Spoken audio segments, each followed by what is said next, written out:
Sit back, relax, and take a virtual ride with me. You'll see interesting places you probably haven't seen. I hope you enjoy the ride and discover new places with me. Sit back, relax, and take a virtual ride with me. Sit back, relax, and take a virtual ride with me. You'll see interesting places you probably haven't seen. I hope you enjoy the ride and discover new places with me. Sit back, relax, and take a virtual ride with me. There's a beautiful country out. Sports fans, good morning. Well, you wonder where I'm at now. Well, I'm downtown Indianapolis, Indiana, at the War Memorial Parks. And we'll explain a little bit about that. I think there are 3 parks down there, and I'm in one of them right now. So we're going to head down to the memorial, which is behind me a couple blocks. So hang in there. I'm going to film some of this, give you some information, and we'll see what happens. Well, there are 4 parks here at the War Memorial. This is the American Legion Mall. Now, the American Legion is housed here. This is the national headquarters. And in this park, you've got, well, a couple of things. You've got World War II monuments, Korea War monuments, and, of course, this big one here is the Vietnam Memorial. Very interesting. They've posted some letters that some of the troops have written. This is part of the mall in the American Legion headquarters. Quite interesting. Now that is the next park, and in there is the museum. In front of the memorial here you have a park. This is a Veterans Memorial Plaza. A 100-foot tall obelisk and a fountain in this park. Now that you see in the background there is the Indianapolis Circle, and that's the monument in the circle.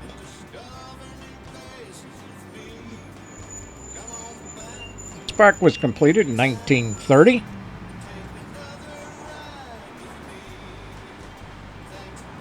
This magnificent 4-shaded shaft of Berwick black granite represents the hopes and aspirations of a nation.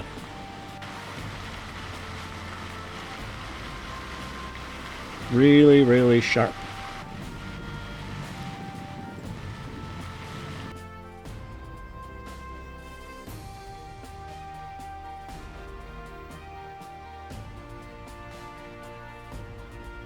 This gives you an idea of the size.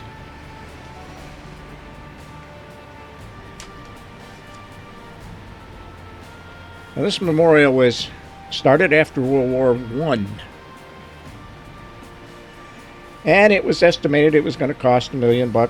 Ended up costing about $2 million, which is about in today's dollars, about $1 billion. Quite a building, and a lot of steps.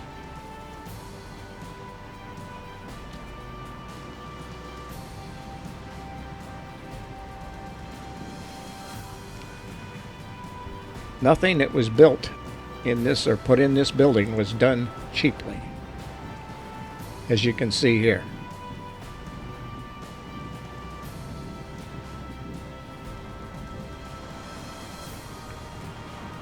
Even the doors.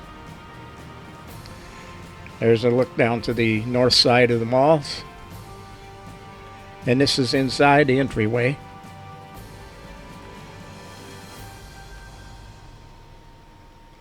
That bell is a duplicate of the Liberty Bell, and it was donated to all the states. Each state got one, and each state got a Ford truck. I believe it was Ford.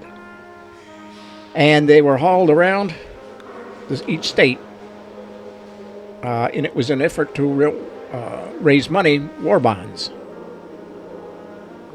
Now we're inside the museum part.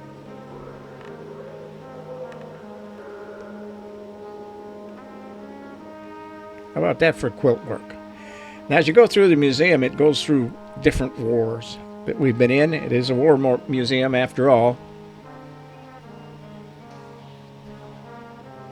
These flags are original battle flags.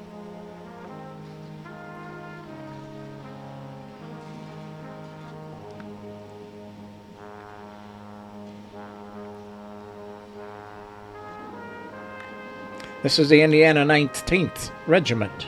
I was a member of that. Well, maybe not back then, but I've been a member since.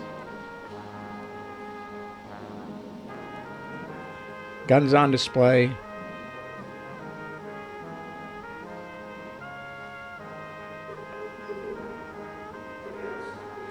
World War I.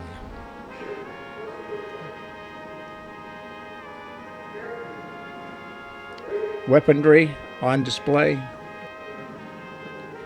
Many different displays. Interesting fact.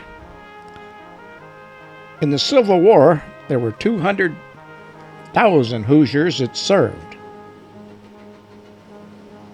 That amounted to about 75% of the eligible males in the state of Indiana. Wow. In World War I, 150,000 Hoosiers served, and in World War II, 400,000. But of course, that's nowhere near 75%. In World War I, the destruction was caused mostly by, you got it, machine guns. My friend Brad would like this collection.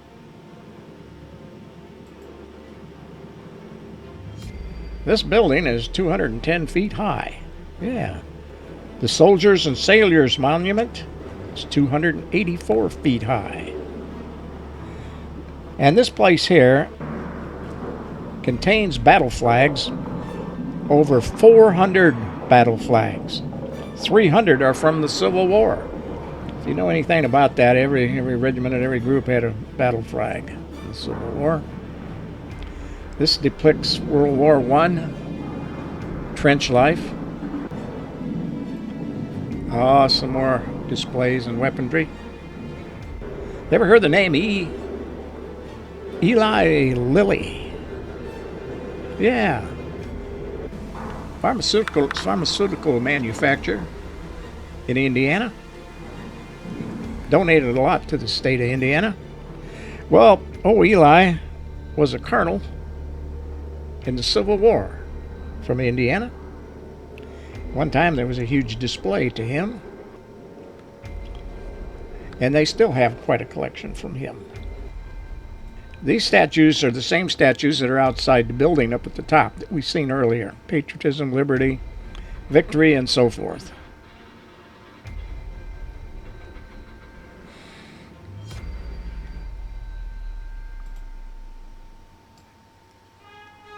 Kind of a model of the mall areas and the memorial.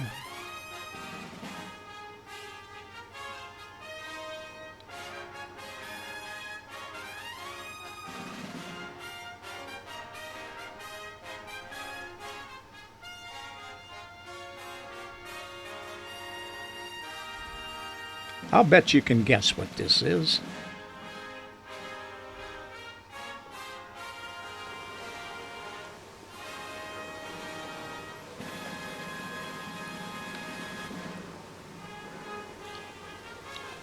They have a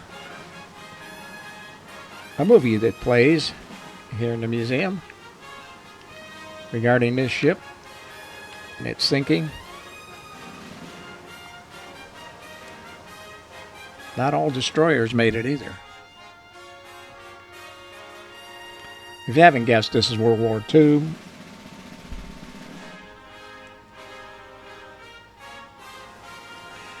This is interesting. The bust of Hitler. Edward Hutton and his commanding officer were going through the Chancellor office, Germany after the war.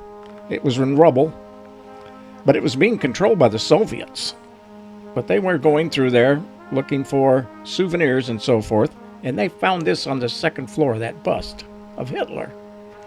The Soviets had missed it somehow, so they put it in a basket, put a lot of documents and papers in there on top of it, and smuggled it out without the Soviets knowing that. I just think it's kind of cool. Now, the bust of Hitler himself, you'd like to squash it, smack it, but it has historical value. That's about it. Yep, we don't need any more Hitlers. So this is World War II. And some of the Indiana people it served and the history. From there you go into Korea, and then you go into Vietnam.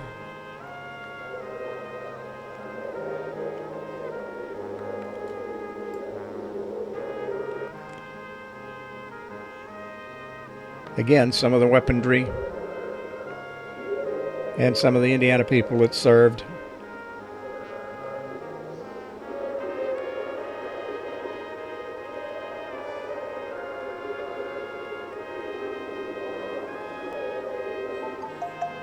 Quite a collection.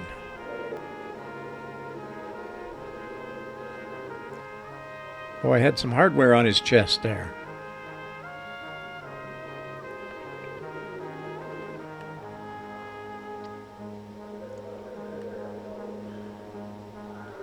Now, you might have a couple patches like these, but I doubt if you have a collection this good. This is the radio room from the Indianapolis.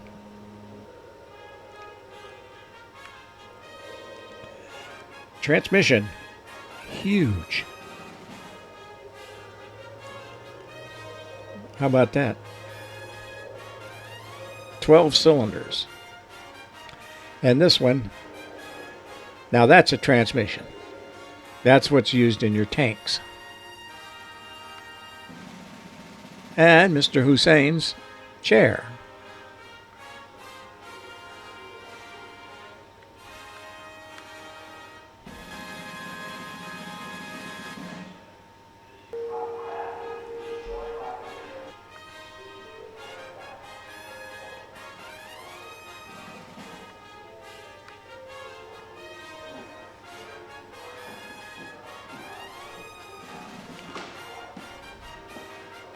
USS Indianapolis. They show a short movie, as I said, on this ship and its sinking.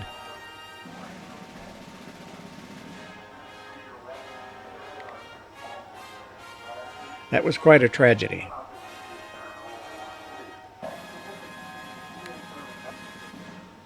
And yes, that's the stairs I just climbed up. That's the main lobby down there, and I still have a few steps to go. Well, this is the shrine room.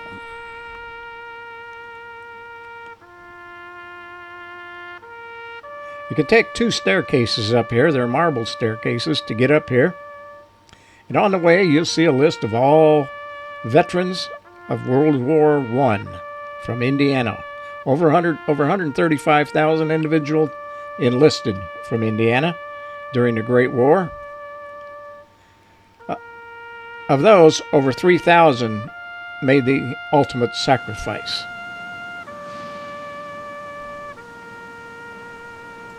Now, this room is 110 feet tall, 60 feet square, constructed from materials from all over the world, symbolic of the global nature of World War I.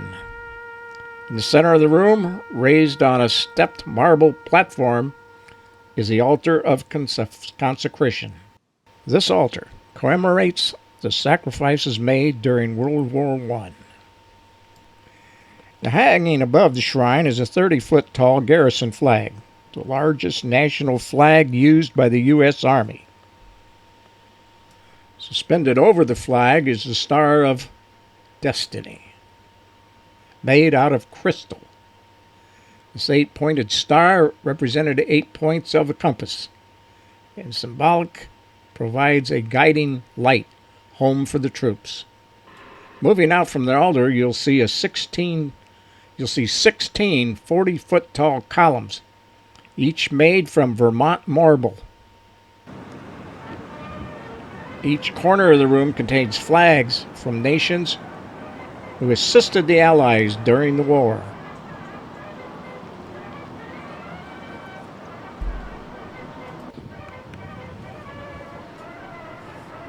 This building also housed the Pershing Auditorium.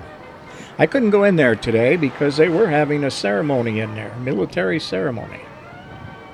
This is looking at the building from the south end. This is looking south. This is what they call University Park.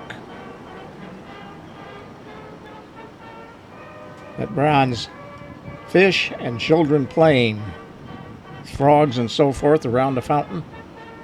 Neat park. This is an underground tunnel that goes into the War Memorial. Guess what? Wouldn't let me in there. Well, there you have it. Inside and out.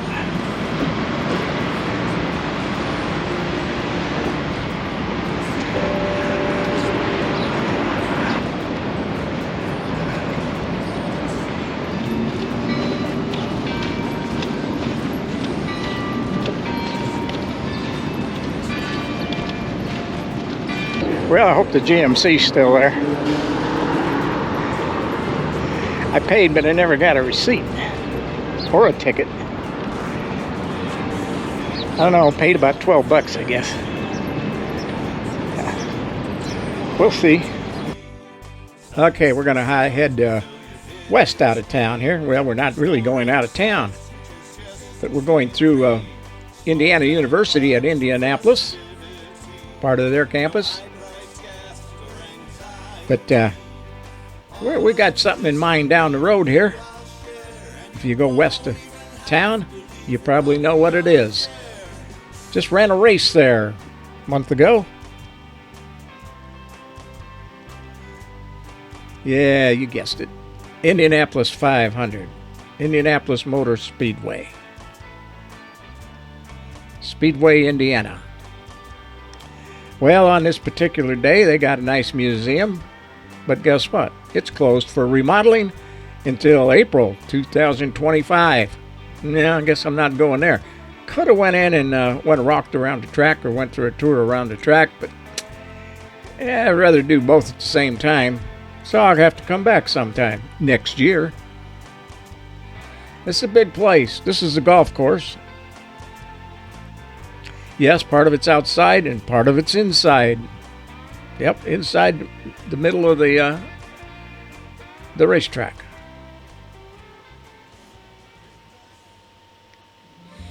From there, I'm pretty hungry. So Carmel, Indiana, here we come. Now, I've never been to downtown Carmel. This is my first trip, and I am thoroughly impressed. Lots of eating places, a lot of outside seating, and this. One of the best pork tenderloin sandwiches in the world. Indiana claims to be the capital for pork tenderloin sausage sandwiches, and they serve 3 of them different places here in town that claim to be the best. I don't know. Now this is all over town too. There's these statues, beautifully done. Very, very classy area. Now let me tell you about the food. I believe the place name was O'Malley's. Don't hold me to that either. But anyway, food was very, very good. Unfortunately, when I first got in there, I went to sit at I said I wanted a booth in the bar area, which they gave me. But I couldn't get waited on. It was totally ignored. So I went back up and asked to be reseated, and they did. They reseated me. Didn't care for the seat too much, but...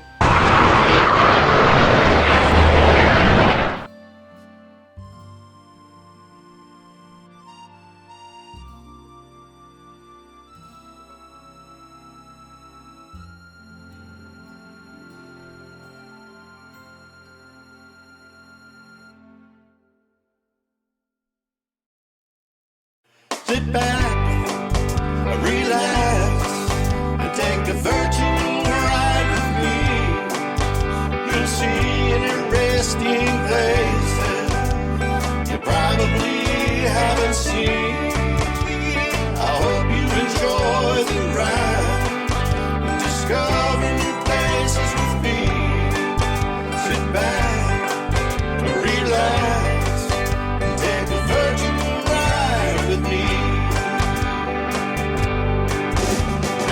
beautiful country out there to see. Relax in your seat and turn on your TV. Sights and sounds will fill your video screen. Historic sights and majestic scenery. Small town parks and festivities. No high price gas or anxiety. All of this from me to you I'll share, and you won't even have to leave your comfy armchair.